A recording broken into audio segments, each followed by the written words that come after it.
Hallo und herzlich willkommen auf Epic. Wir zeigen euch ja immer die ultraleichten und Highspeed-Plattenträger. Heute für euch für den vollumfänglichen Schutz der Templars Gear Inquisitor.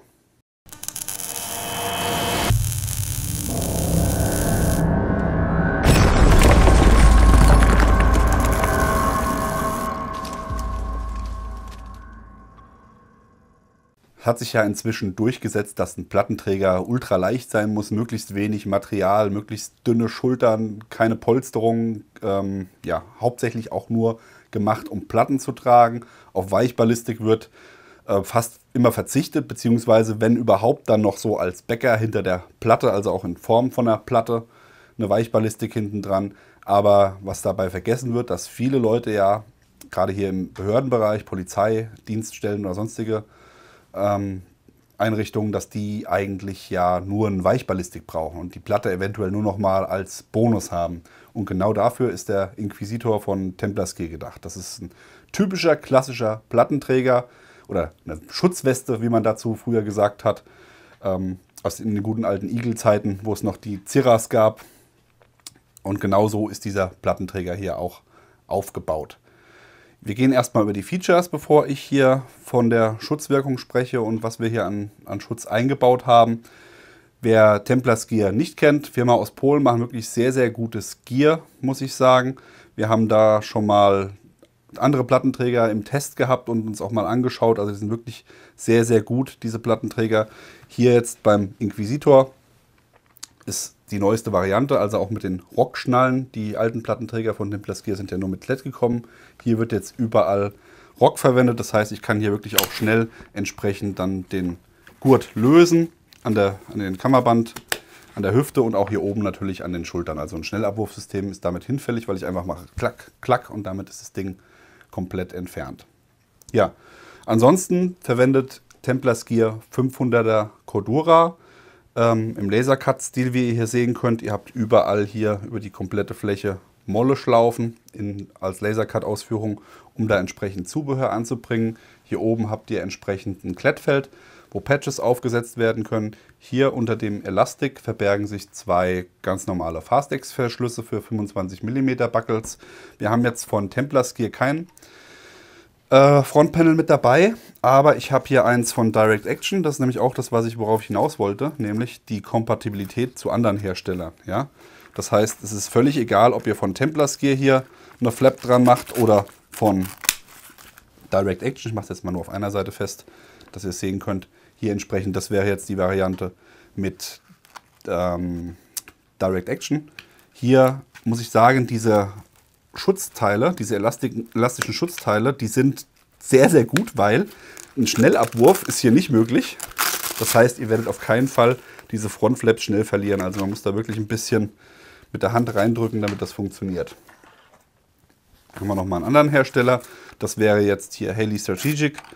Ein Chest-Rig, was man hier auch integrieren könnte. Also nicht nur hier so ein einfaches Panel, sondern wirklich hier auch große Panels, überhaupt kein Problem. Was haben wir noch vorne zu sehen an Features? Wir haben hier an der Seite nochmal eine Führung für Kabel oder Schläuche, Trinkschläuche.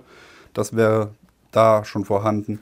Hier ist nochmal so ein auf 45 Grad gesetzte Molleschlaufe, wo ihr entsprechend eure Push-to-Talks dran bauen könnt. Und das war es eigentlich schon hier vorne mit der Front. Gehen wir mal rüber zu den Schultern. Auch hier wieder. Der Inquisitor kommt gleich mit einem Schulterpolster. Das ist abnehmbar, wenn ihr das nicht haben wolltet. Da ist auch Lasercut-Molle an Modulen untergebracht. Hier ist jetzt der eigentliche Schultergurt, der auch nochmal hier, beziehungsweise das Polster hat die Führungen für Schlauch und Kabel. Die könntet ihr aber, wie gesagt, dann auch komplett verzichten, wenn ihr sagt, ihr wollt das ein bisschen Low Profile haben oder die Weste unten drunter tragen. Das würde auch gehen. Und einmal auf die Rückseite. Hier haben wir so eine Hybridmischung, das heißt, ihr habt einmal Lasercut Molle, ihr habt hier oben nochmal einen Klettbereich. Das ist auch ganz schön, dass der so ein bisschen ausgespart ist, finde ich. Das ist nicht so ein Batzen Klett einfach, sondern wirklich nochmal so ein Akzent, den Templars Gear da setzt. Dann habt ihr hier Reißverschlüsse für zusätzliche Panels zum Anbringen. Das ist ja auch ziemlich modern. Haben wir auch keinen Star von Templars Gear, aber auch hier wieder kompatibel mit Direct Action zum Beispiel. Haben wir hier einmal ein Assaulter Panel mit Magazintaschen und mit einer Utility Pouch unten drunter. Die kann ich hier einfach mit dem Zipper entsprechend einhängen, festziehen. Hier auf der Rückseite sind nochmal Schlaufen, die werden dann oben nochmal eingeklipst, damit es nochmal zusätzlichen Halt hat. Und dann könnt ihr hier auch entsprechend dieses Panel unterbringen. Zu den Reißverschlüssen will ich noch ein Wort sagen. Und zwar, das ist, ich nenne ihn den Crye-Standard. Crye hat ja quasi mit diesen Panels mal angefangen irgendwann. Für alle, die da lange suchen oder lange rummachen, wie ich das auch schon stundenlang getan habe, YKK Wislon 10. Das ist der Reißverschluss, den Crye verwendet, den verwendet Templars Gear, den verwendet Direct Action. Und ich glaube auch Tür Tactical und Mayflower sind auch mit den 10ern ausgestattet. Was nicht geht, ist Ferro Concepts und Spiritus Systems. Also solltet ihr eine Cross-Kompatibilität suchen, immer darauf achten, Crye-Standard 10 YKK Wislon. Das ist das hier. Hinten habt ihr noch oben eine Rettungsschlaufe, die liegt auch flach an am Plattenträger. Das heißt, die stört nicht, kann sich nichts verhaken. Wenn sie gebraucht wird, greife ich drunter und ziehe beherzt. Dann können wir uns jetzt ja auch schon mal hier dem eigentlichen Schutzsystem widmen.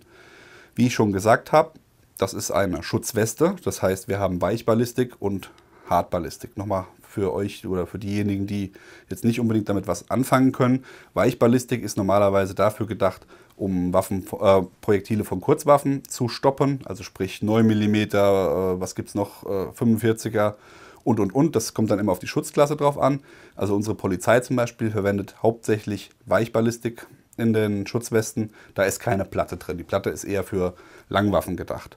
Würde hier auch gehen. Also das heißt, die Kombination ist überhaupt kein Problem. Aber wie gesagt, hauptsächlich für Weichballistik. Bei einer Weichballistik ist es auch so, oder bei einer Weste, Schutzweste ist es so, die soll ja auch nicht nur den Oberkörper schützen, sondern auch die Seiten. Ja, ihr könntet ja auch einen Seitenschuss bekommen oder sonst irgendwas.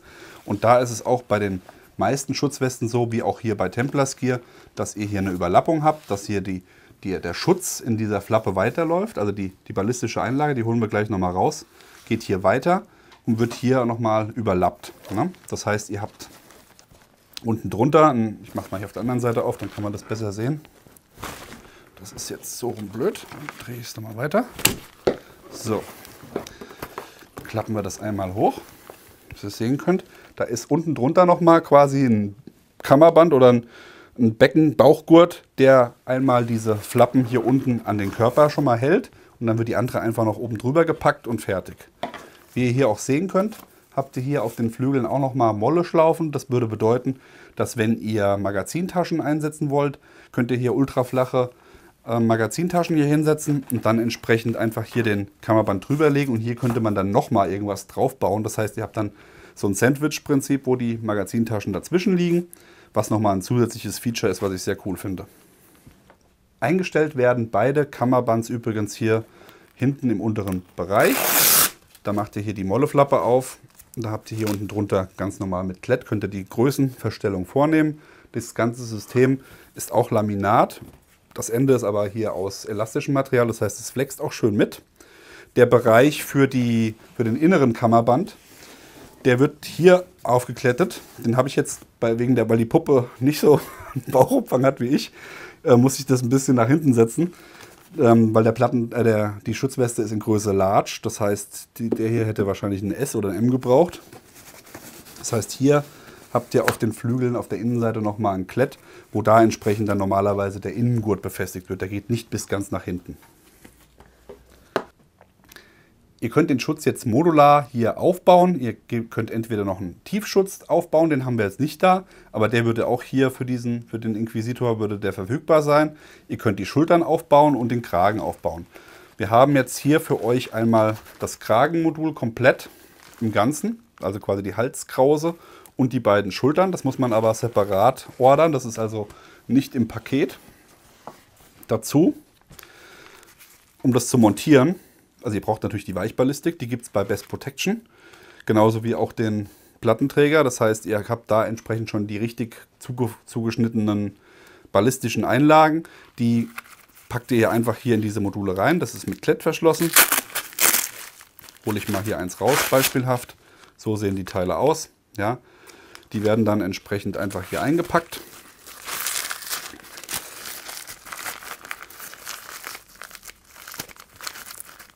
Und dann kann ich die Sachen dann auch verbauen. So, für den Kragen ist das einzige Teil, was quasi an den Plattenträger oder an die Schutzweste direkt montiert wird. Da habt ihr hier so ein Einstecksystem, das wird hier hinten eingesteckt, wird reingeschoben mit ein bisschen Kraftaufwand, so ein bisschen reingejuckelt, sage ich mal. Dann muss man hier in der Mitte gucken, dass die Schlaufe da durchrutscht. Eben hat es schon rutscht gemacht. Und dann ist das System fest. Das Schöne ist, durch diese Form hat das hier auch so eine Wippfunktion. Ja? Das heißt, das wird auch sich mitbewegen mit dem Trägerkopf. Das heißt, das ist nicht steif, also es fixiert einen nicht, sondern da hat man wirklich noch ein bisschen Spiel. Das wäre jetzt die Rückseite vom Kragen. Die ist natürlich kommt mit dem Kragen mit. Das gehört ja zusammen, diese beiden Teile. Den habt ihr jetzt schon montiert. Jetzt drehen wir den Kerl nochmal um. Und jetzt können wir hier das Vorderteil anbringen. Hier sind jetzt, wie gesagt, schon die Schulterteile mit dran. Die muss man extra organisieren. Das heißt, diese Module, auch wieder Einschub mit Klett, werden dann hier einmal mit einer Schlaufe an den Schultern verbunden. Und hier ist dann die Ärmelschlaufe. Das heißt, da könnt ihr dann mit dem Arm durchschlupfen entsprechend oder halt auch die Weite regulieren. Das würde da gehen. Und dann, wenn ihr den Kragen anbringen wollt, müsst ihr nur hergehen, den hier anlegen und dann an dem hinteren Teil rechts und links mit Klett befestigen. Machen wir das einmal fest. So. Und damit sieht der Schutz schon deutlich besser aus. Ne? Also hier habt ihr jetzt, sagen wir mal, ihr hättet jetzt noch einen Helm mit einem Gesichtsschutz, dann hättet ihr wirklich bis zu den Weichteilen hier einen kompletten Schutz, der wirklich nur ganz kleine Lücken auflässt, wo kein ballistischer Schutz für Kurzwaffenpatronen stattfindet. Der Kragen ist natürlich auch genauso aufgebaut wie der Inquisitor selbst, dass man nicht irgendwelche Vorteile verliert. Wenn ihr den benutzen wollt, habt ihr hier den Kragen auch. Da habt ihr die Führungen für die Kabel. Hier habt ihr nochmal ein großes Klettfeld für Patches. Nochmal Lasercut-Molle, da könnt ihr nochmal Taschen oder sonst irgendwas montieren, was ihr braucht. Also das ist wirklich ein sehr, sehr durchdachtes und gut funktionierendes System. Hier seht ihr jetzt die passende Weichballistik von Best Protection. Die wird hier quasi als erstes an die Körperseite angelegt. Dann kommt die Platte oben drüber, wenn ihr eine Platte einsetzen wollt. Ansonsten natürlich nur die Weste. Und die Weste habe ich für euch mal auf links gedreht, zumindest ein Teil, damit ihr mal sehen könnt, wie das von innen aussieht. Hier ist der laminierte Teil des Codoras und da ist dann der Einschub für die Platte. Also auch gerade jetzt hier bei dem L-Plattenträger seht ihr, ist überhaupt kein Problem, hier eine M-Platte zu verwenden oder auch eine größere Platte würde hier mit Sicherheit passen. Da ist wirklich genügend Spiel und Platz hier, um da entsprechend konfigurieren zu können. Was braucht man jetzt an Ballistik für den Inquisitor? Ihr braucht ein Set hiervon, dann habt ihr schon mal den Grundplattenträger versorgt. Wenn ihr das Kragenmodul nutzen wollt, ohne jetzt die Schultern, dann braucht ihr, das gibt es natürlich auch im Set, da gibt es einmal hier das Teil für die Schultern, das ist zweimal, ich habe jetzt nur eins rausgeholt, wird jeweils auf jede Schulter gelegt. Dann habt ihr hier einmal das Teil für den Nacken. Und auch wenn es wie ein Tiefschutz aussieht oder wie eine halbe Unterhose, das ist tatsächlich dann das Lätzchen für den Hals. Wer die Schulterteile noch dazu nimmt, braucht dann entsprechend noch hier diese Schulterteile. Da ist übrigens auch immer aufgedruckt Schutzfunktion, Haltbarkeit oder Herstellungsdatum und hier Körperseite. Ganz wichtig für die Leute, die jetzt nicht so bewandert sind im Zusammenbauen oder die eine IKEA-Anleitung lesen. Die müssen dann entsprechend hier auch nochmal gucken und sehen dann, diese Seite kommt zum Körper. So wird das drauf gebaut. Würde auch so überhaupt keinen Sinn machen. Aber da steht es nochmal drin. Jetzt ziehe ich das Ding mal an und dann gucke ich mal, wie der Komfort ist. Der Inquisitor an sich, die Weste, die Schutzweste, hat einen sagenhaften Tragekomfort. Also wirklich nicht zu vergleichen mit einem normalen Plattenträger. Einfach durch dieses überlappende System, das trägt sich wirklich gut.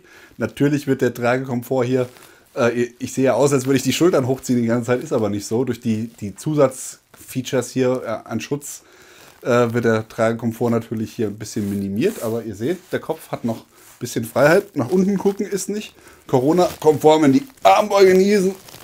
ist auch nicht wirklich drin. Aber ansonsten, dafür ist es ja auch nicht gemacht. Es soll euch Schutz bieten in erster Linie und genau das tut das Ding auch.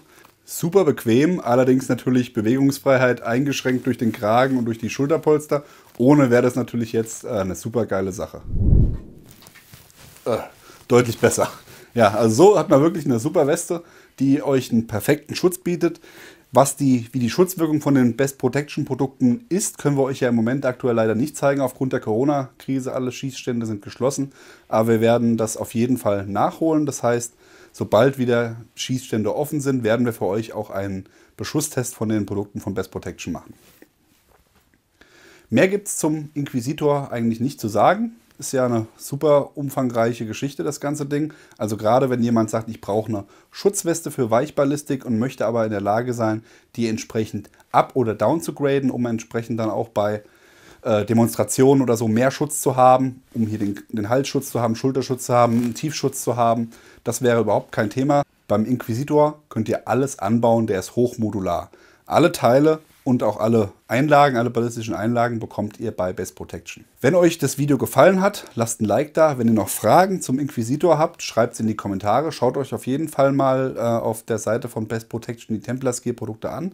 Nicht nur den Plattenträger, sondern wie gesagt, die anderen Plattenträger sind auch super, super cool. Und die Taschen, top Preis-Leistungs-Verhältnis, also sehr zu empfehlen. Ja, mehr bleibt mir gar nicht zu sagen. Denkt dran, Abo, Seite liken. Und dann sehen wir uns beim nächsten Mal. Bis dann. Macht's gut. Bye, bye.